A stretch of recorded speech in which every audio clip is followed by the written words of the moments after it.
Madame, Monsieur, bonsoir. Dans l'actualité de ce dimanche, la sécurité renforcée, l'exode des touristes en Égypte après les attentats de Sharm el-Sheikh. Attentats qui ont fait 88 morts. Les vacanciers ont commencé à quitter la station balnéaire, tandis que la police a lancé une véritable chasse à l'homme, arrêtant déjà une dizaine de personnes dans le Sinaï.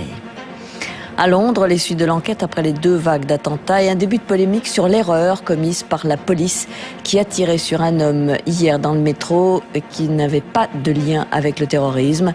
Un 3e suspect vient d'être arrêté dans le cadre de l'enquête. En France, l'expulsion d'un imam algérien soupçonné d'avoir participé à l'attentat contre un TGV en 1995. Il faisait partie des imams radicaux mis sous surveillance par la police. Il est parti pour l'Algérie. Et puis une alerte au tsunami en Thaïlande mais pas en Inde.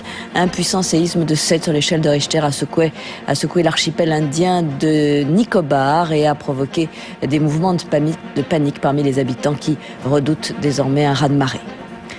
En sport, le Tour de France remporté pour la 7e fois et la dernière fois d'ailleurs par Lance Armstrong. L'Américain met un terme à sa carrière donc après cette ultime victoire. Et puis le Grand Prix d'Allemagne de Formule 1 dominé par Fernando Alonso sur Renault qui décroche son 6e succès de la saison.